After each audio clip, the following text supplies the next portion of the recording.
everybody. Welcome back to Through the Eyes of a Therapist podcast. I'm Crystal Acosta and my co host, Andrea Luna.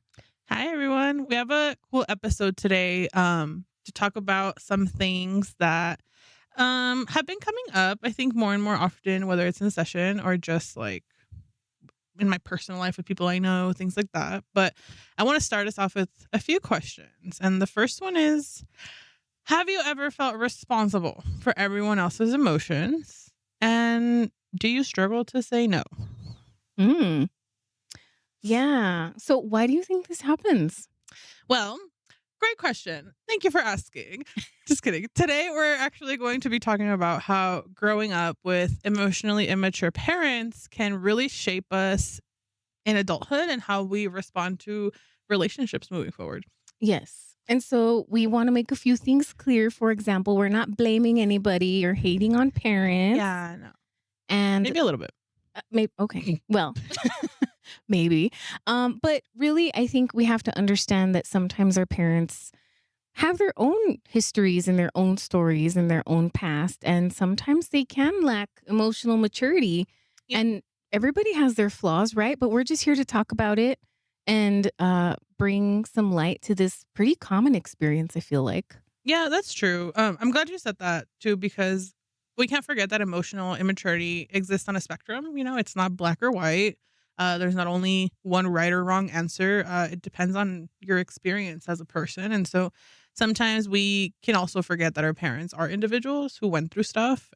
So today is about kind of bridging those experiences together and Yes. understanding and finding awareness and healing, but knowing that we don't have to just point fingers. I think. Exactly. You are right. So, what do you think, or how would you define emotionally immature? Emotionally immature. Mm-hmm. Well, maybe we should start with what is emotional maturity, right? Because Okay. then we can say this is what is mature, and then compared to that, this is what's immature. That's true. Maybe. So, Yeah. like, I think emotional maturity has to do with emotional intelligence. So, being able to name emotions, express them appropriately. And, what I mean by express appropriately is this is how I explain it to parents of like child clients, for example, is that if you cry because you're sad and you're in front of your child and you cry, I think a lot of parents are afraid of doing that. Yeah. But somebody who's emotionally mature, I feel like could handle potentially crying in front of their child because they're sad, then naming the situation and naming the feeling and explaining that to the child. Can you give us an example? Sure. So maybe there's like grief in the home, maybe a beloved pet or something that affects the whole family, Mhm. right? Like the child and the parents or the guardians. And then the parents are really sad. So I think part of it is also cultural. I know that like in Mexican families, like in mine, emotion is kind of not, Like a far off concept. yeah, it's like not prioritized. It's actually made fun of sometimes, right? Like, Ay, eres bien chillona. yeah, chillona, don't cry. ¿Por qué estás llorando? Why are you crying? Or like, I'll give you a reason to cry. I'll give you a reason, right? Like, why are you crying? You're like, oh my God. So then you shut it down right away, right? So it could be either because somebody's mocking you or there's like a threat of Mhm. harm. But let's say that this grief affects the whole family and then the child is sad, obviously. Everybody's sad. Parents might not want to emote in front of their child and cry. I think something that I've heard parents say is that they're afraid of like losing it or not being able to come back from it. I don't even know what would happen. Then at that point we process like, what does that mean exactly? Like you're going to Yeah. like lose your mind. Like do you really believe that you would never come back from crying? Yeah, Right? that sounds like like an underlying. Like core Anxiety, belief or core belief. cognitive distortion kind of thing, right? Yeah. So then that would be an example of like displaying emotional immaturity, maybe, is not being able to express it To regulate. appropriately. Yeah, or being afraid to, right? Like avoiding Yeah. emoting or avoiding emotion. Another good way to put emotional maturity is being able to identify the feeling in others and empathizing with them, right? So if the child is sad about something, like yesterday, my poor child got his tooth pulled out. And I think an emotionally mature response would be something like, I see that you're scared. I see that you're sad, and just kind of like really approach him, even with like an empathetic face. Like, yeah, it is scary and sad. And you're going to hear noises, or you're going to hear like, or feel tools or feel Mhm. pressure, but it doesn't mean that somebody's hurting you. We're doing this for your health. Like, really trying to explain and empathize and Yeah. validate, but also not get taken over by the emotion. So that's also a sign of maturity, right? Is not making somebody's emotion your own. That takes vulnerability though. It does. No, yeah, you're right. So vulnerability, emotional intelligence, these are things that are adjacent to or akin to emotional maturity. So like an emotionally immature response for my child would have been like, "Why are you crying? They didn't really hurt you. Are Mhm. you dead? Did you Mhm. die?" You know what I mean? Like that's like, "Oh my god." And that might even sound familiar, like we're laughing, right? But like, A lot of us have received those messages. yeah, we have like, get Hence it why this topic together. exists. Right, exactly. Yeah. So if that was familiar to you, you know, we're going to be talking about that today, that emotional immaturity in parents. Yeah. So just to recap, I guess some emotional immaturity now might look like, difficulty regulating emotions or recognizing regarding emotions, right? Like being able to notice that in themselves and in their child, struggling to validate the emotions when they arise, right? And that's a really important one because it reminds us that we don't have to fix. We just have to be aware that an emotion comes up. And I think that a lot of the struggles is that as adults, we try to fix everything. Mhm. And so when we feel like we don't have control of a situation and then we become defensive, that's when the harm actually happens. There's no harm in saying, "This sucks and I don't know how to help you, but I'm here with you." That's completely different than saying, like, "This sucks and I can't fix it for you and I'm just going to get pissed at you because I can't fix it and you're crying and I don't like that." Mhm. So different. Yeah. Yeah. You mentioned fixing, and something else that I tell parents is try not to be a fix it Felix, like from Wreck It Ralph. You know, he goes around and he tries to fix everything with Yeah. his hammer or whatever. And sometimes it's functional, but sometimes it's not. Mhm. Right. So sometimes you can take a fixing approach, and that's helpful in some situations, but especially with emotions, it's a little bit, I think, more nuanced, and like a fixing solution focused sort of approach might not work. Yeah. Mhm. So I think with that being said, though, emotional immaturity isn't being the same as a bad parent. It's Right. about how much emotions we're able to hold and deciding what to do with that. So Hmm. I think today's discussion could be controversial to some because, yes, we're making space today, also recognizing that our parents maybe have fucked up, but also they're allowed to because they're human. And the whole point is to repair, right? So maybe you have a relationship with a parent that's still tumultuous, but then they're trying now in the future to make attempts at repair. That means something, right? That means that they recognize their mistakes and they want to move forward. And it's up to us. The ball is in our court at that point to decide if it's good for us or not. But let's discuss maybe some signs that their emotional immaturity may have affected us.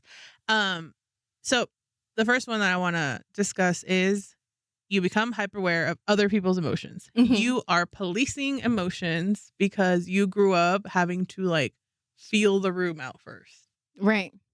Yeah, because it was dangerous to maybe, or unsafe Mm-hmm. or dangerous, either one, to walk into a room where there's unpredictability or chaos, or somebody's emotions are not safe or predictable.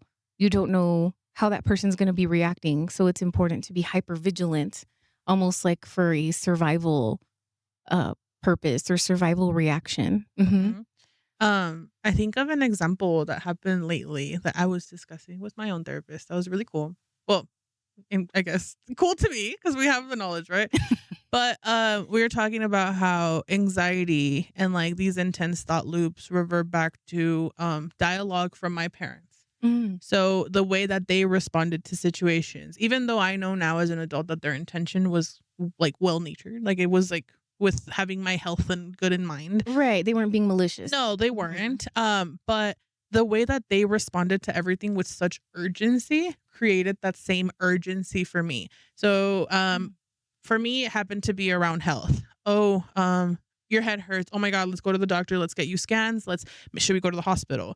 Or like I played sports all my life. So it was like, okay, oh my God, you sprained your ankle. We have to take you to the ER and you have to wear crutches and all this stuff. So then as an adult, every time there's a different sensation in my body, straight into that. Oh my God, something's wrong. I'm having an emergency. I need to get this fixed.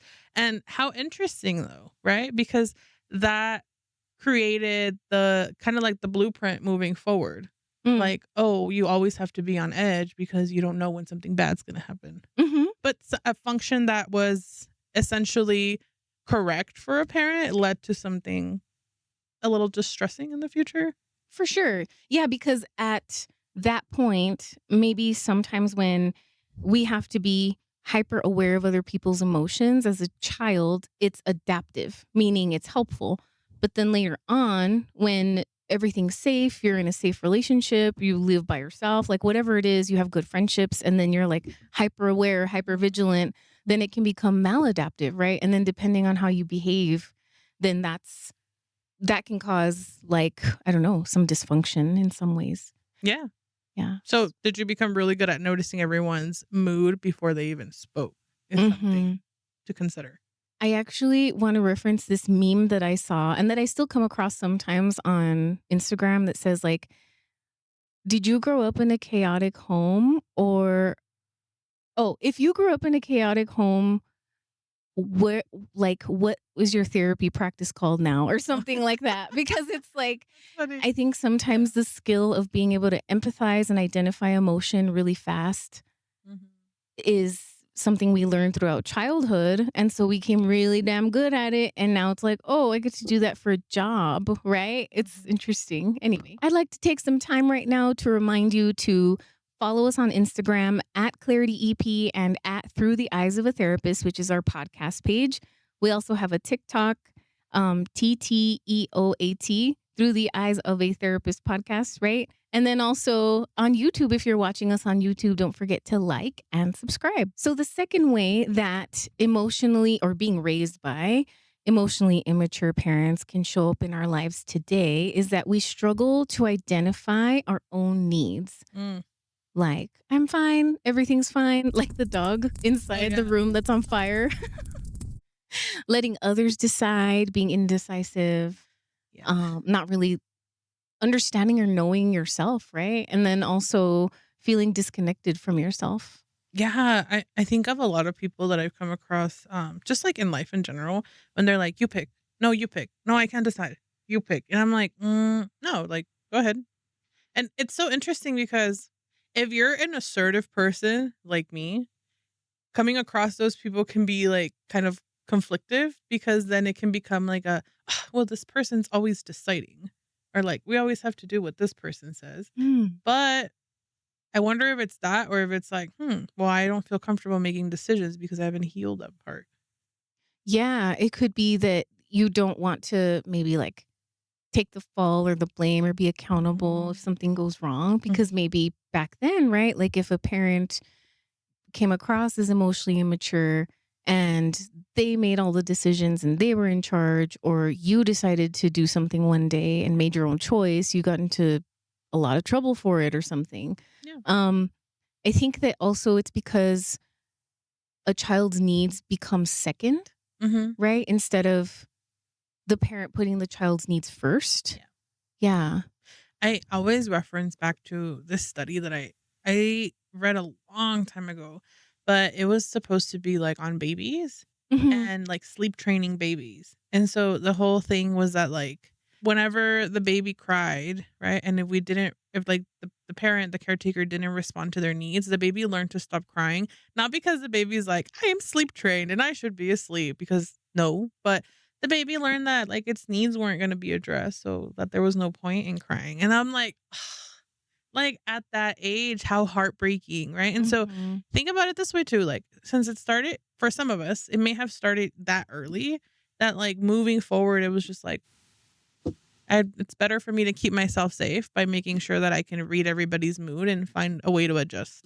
Yeah. That's a lot. Yeah, because they're putting the needs of the adults first, right? Like in that case, I think you're referring to the cry it out method. it can Yes. yeah, that's kind of problematic. As a trauma therapist, if parents ever ask me about that, I'm like, "No, I Mhm. don't believe in that." And that's exactly the reason why is because you are communicating to your infant who is helpless and needs you Mm, to survive for them and yeah. to co-regulate for them, right? That their needs are not important. So then they just kind of like shut down, and Yeah. that's like not good. So maybe ask your parents, "Did you make me cry it out?" Oh, You no, think I really. wonder, right? Mhm. That should be in like an assessment. Actually, that might be a really good or like a PTSD assessment. Yeah. Oh, interesting. Interesting. Somebody Well, study that. hey, somebody study that, yeah. Make us co-authors again. Just kidding. Anyway. Another one is though, boundaries feel selfish. Mhm. Saying yes often when maybe you want to say no, feeling guilty after you set a boundary. I think this is a big one that I hear often. Or over explaining yourself. Um, Feeling like you have to justify your answers at every turn. Um, Boundaries are hard because you learned either there's no such thing as boundaries and your family is super enmeshed, or that you weren't allowed to have boundaries because it wasn't gonna serve your caretakers. Yeah. Yeah.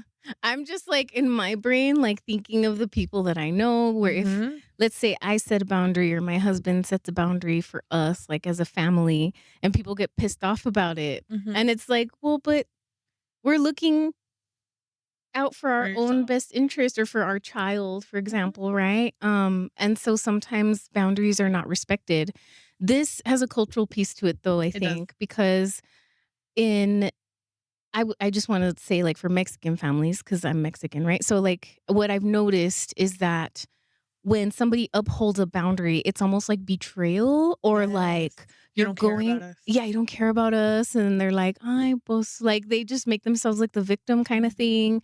But I also think it might have roots in like colonization, right? Because it's Oh. like survival, right? Like Mhm. if you separate from the clan or whatever, that's like You're gonna death. perish, yeah. Right. So it's like a protective thing, I but wonder. it's no longer You don't need it. protective. It's maladaptive at this point, right? When you're trying to live your own life and move forward. Something that I say often in session to people who are, like, struggling with boundaries is that as we're learning to set a boundary, it tends to feel the hardest because the people who you're setting boundaries on or need to set boundaries are on will make you the villain for a little bit because obviously they don't like it, right? They're Mhm. used to somebody overextending themselves over and over every time for them. And obviously, if you're on the receiving end of that, it's going to feel like I'm missing something now and I'm not like a fan of it. So it's something that we have to get comfortable with, Mhm. I think, initially. Yeah. Can I give you my metaphor for boundary setting really quick? Okay, Yes. so when I and if you're a client listening to this, this may sound familiar, but I like to describe it as like being a vending machine. So let's say that you are a vending machine, Okay. and every time I put in my dollar and I push E6, I get a candy, a payday, a crunch, whatever, right? Okay, and I do Like the that worst ones every too. day. Oh, I'm sorry. Snickers, Twix, is that better?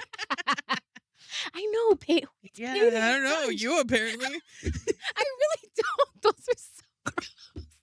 I don't know why I chose those 2. Or a bag of Cheetos. Okay, bag hot Cheetos, Takis, whatever, right? And every day consistently for years and years and years, I put the dollar in and I get that out, right? And then one day, vending machine decides I'm gonna uphold my boundary and I'm going to not give her Cheetos because I don't want to have this relationship with her anymore. She just gives me it's transactional. She gives me a dollar and then I have to give her Cheetos and it's not fair. Whatever her reasoning is, she decides why. Mhm. So then I come to her one day, I put my dollar in, and then my Cheetos get stuck. Okay, so then what do people do on the end? They shake it, right? Mhm. So their behavior becomes more intense. They try to push the boundary. Yeah. They try to get what they want. They'll go so far as punching the glass through. They'll like get their friend, hey, come help me push the machine so I can get it out, push Mhm. buttons.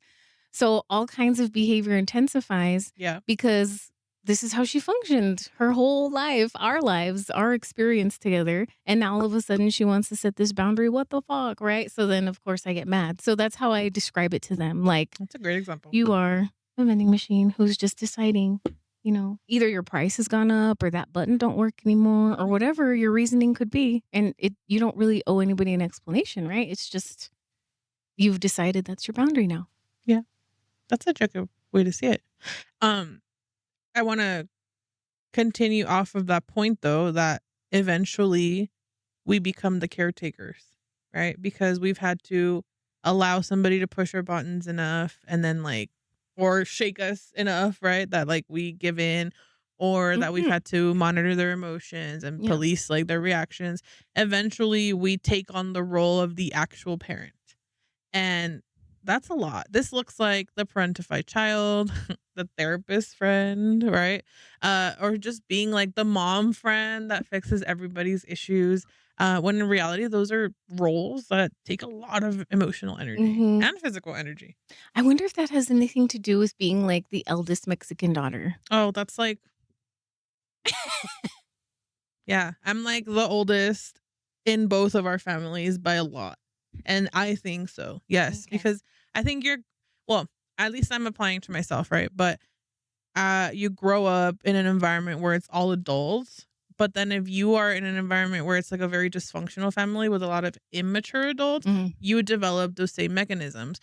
Because I think when I was going through like my time as a teenager, I was very similar to my family. Very reactive, very impulsive and like eh, I want to say like argumentative, like peleonera. Hmm. And it wasn't until like I was like, yeah, this is not it. Like my body is getting sick, like all those things. Then it was like, oh, I found my peace now. But like you were saying though, right? Because of like our Hispanic families and they're not used to really like boundary setting, it became a lot of like, oh, like la prima que está like isolated or like the one that doesn't come visit us. And it's like, no, I just I can't take this. Like for my own sanity, try Yeah, to stay this is a away. lot. There's always beef here and like I don't want to.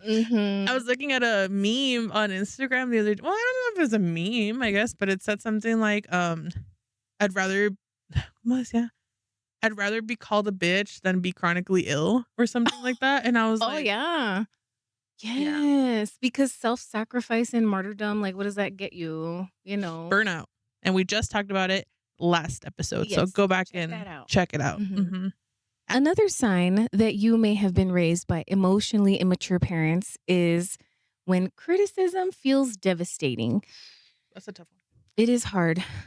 Sense of wanting to be perfect all the time or not wanting to disappoint someone else. Mhm.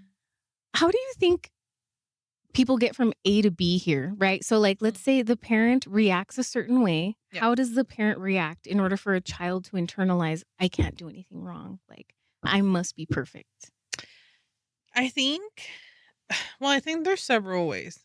I think one would be just outright like, oh, you fuck up. Like, you get everything wrong. Da, da, da, da, da. Emotional, verbal abuse. Yes. Yeah. I think another one could be like, maybe a little more or a little less direct, more like nonverbal cues. Like, I don't know, you spill a cup of water and your parents are like, Mm, or like, hurry, go clean it up. When it's like, a glass of spilled water is not gonna like fuck anybody up, right? right. Hmm. Because it's their own urgency that is wanting to attend to the situation. I think also like if you were in sports or if you were like a high like achieving kid, right? Maybe your report card came back a point too low and it was like instead of a 90, you got an 89, which is still really good. Hmm. But your parents are like, I know you can do better. Like, come on. And these are the ones where I think it's masked behind because there's the parents that are like, come on, like I know you can do more instead of Mm, just being like, hey, you already did great. What are some things maybe next time we can do if you want a higher grade? That's different, right? hmm. But I think, yeah, maybe that the pushing parents. Maybe. Yes, the ones who are really pushy. Yeah. Mhm. It kind of reminds me almost of like, how when people online, I'm chronically online, I'm an elder millennial. Anyway, um, people talk about like narcissistic moms Yeah, and how you're like, yeah, the way you react. I've been there. Um, yeah. And I think that it's putting the mom's needs ahead of the Mhm. child's needs, and I have to look good. So if you look bad, that means I look bad. Yes. Right. So Yes. I think that that can definitely be a thing. I think that's a more extreme example, but that stems from emotional immaturity, That's right? like I would say that's like the highest level of it, Mhm, mhm. you know? Like the No, spectrum you were absolutely. talking about, right? Mhm, Yeah. mhm. No, I mean, you have a great point because, even then, like, in that scenario, I think it's like a culmination of all the things we've talked about today. Mhm. There's a narcissistic parent who is struggling to regulate their emotions because they don't wanna be perceived a certain way, so then there's the child trying to make sure that the parent has all their needs covered, and this is a parent that, like, always suffers more than you, always struggles more than you. It's about It's them. always about them, and so, yeah, by default, you learn, like, "Well, I don't matter." So then Mhm. in other relationships, this might look like putting yourself on the back burn, but then also getting to a point where it's just so much that you blow up and then you start to externalize. Oh, I see what you mean. Okay, yeah. You know, it also reminds me of, like, when somebody grows up with these patterns of Mhm, emotionally immature parents. Um, I know that a lot of people that I see in therapy are dealing with this issue from their childhoods or mhm, from their moms or whatever, and now they're raising their own kids. mhm. You know, I think that this podcast is for awareness so that even if you are a parent yourself and you recognize those old patterns from your own upbringing, you can break those cycles. Yeah. And I call it like conscious parenting, right? And I think there's a lot of communities out there about that. You can research it, but basically, it's being able to watch your own reactions, like regulate first, and then you can act or behave or respond, right? Yeah. Instead of just being reactive and this is about me and like my dysregulation, my discomfort, you need to make me comfortable right now because I'm Mhm. so dysregulated, right? So, for example, you gave the example of a child spilling water or milk, right? I think with my parents, it wasn't necessarily like yelling or like, oh my God, what the hell? It was more like, like fear. Immediately, everything is fear, right? So, which makes total sense that I have like anxiety issues, but whatever. I think that when a parent reacts really quickly, then we all these things we talked about before, like being hyper vigilant about somebody's emotions. Oh my God, what did I do wrong? I don't want to fail. I don't want to disappoint them. Becoming second in other people's lives. All those things matter. And yes, it is that deep. Mhm. It is that Spilling a glass of milk or overreacting is that deep, especially if you're doing it on a consistent basis, right? So we're not saying again all parents who react this way are bad parents or that you're all narcissists or something like that. No, it's just becoming aware of these patterns, being able to say, you know what, I have this urge to react. Like for me, it comes across as an urge of like, I have to get that done. I have to like, oh God, okay, like let's pick it up. But I have to, what I try to do is I'm like, okay, let me step back and assess the situation. Did anybody get hurt? No. Okay. It's water. It's going to dry.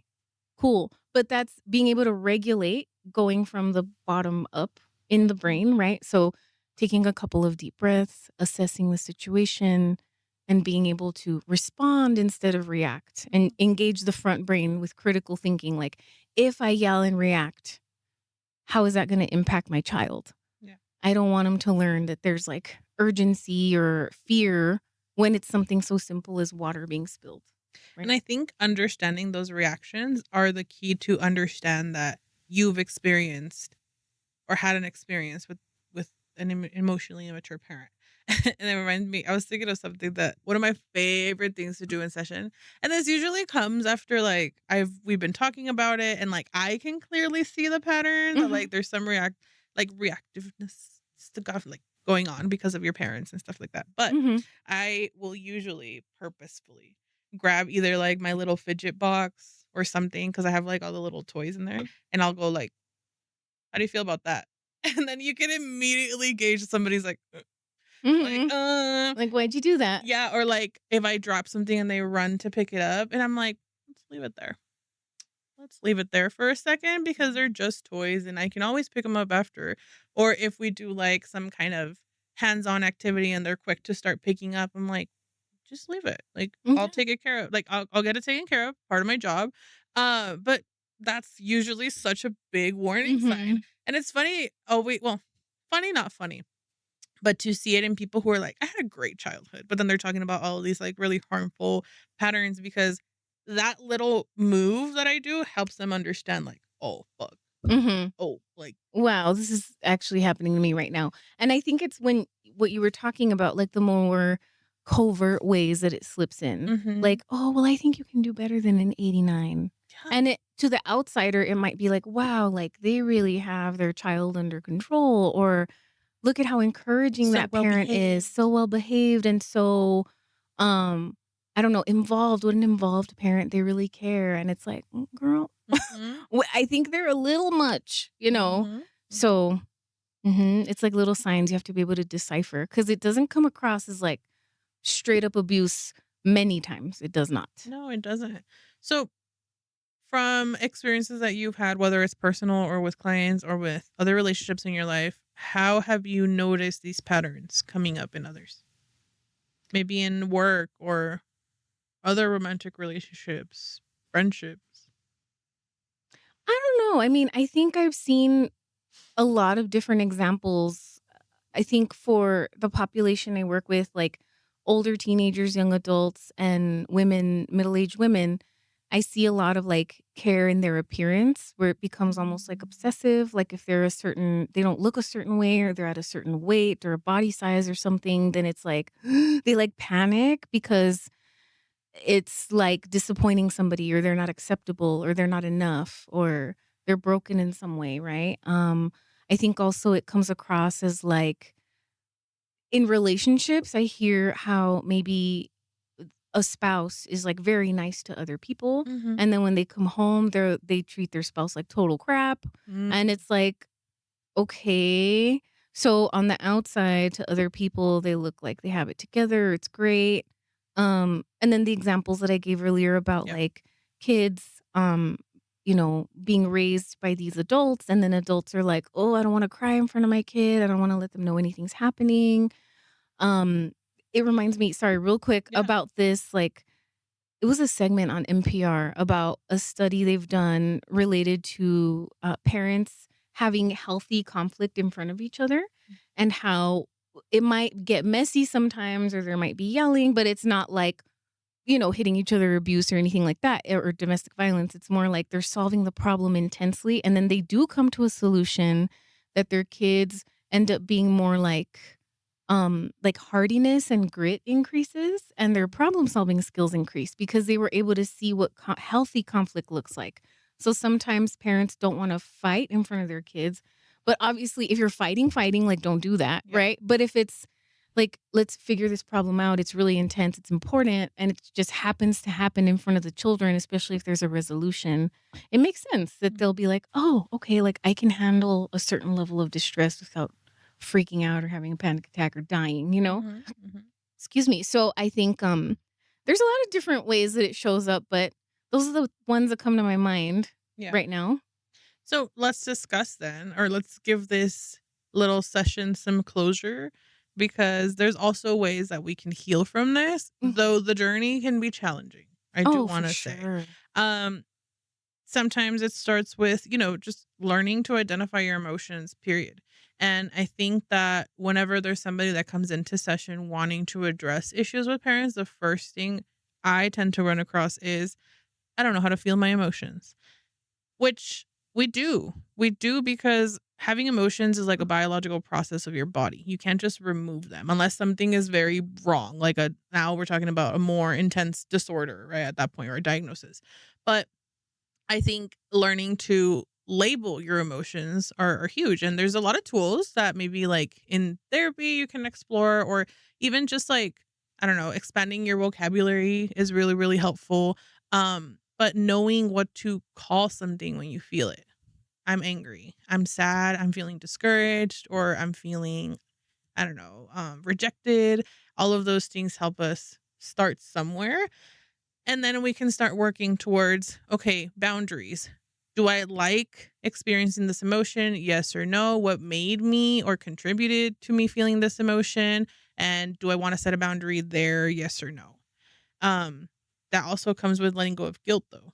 When you Mm. decide that it's time to take care of yourself and set those boundaries, we're going to feel guilt because we're not used to it. That's super hard, I have to say. I think it's hard to be Yeah. like, "Oh, damn, I feel bad for saying no," or like, "We didn't go," or whatever, but it's like, Ni modo, like, you already made the decision, like, how helpful is that to be holding on to the guilt? It's not. Yeah.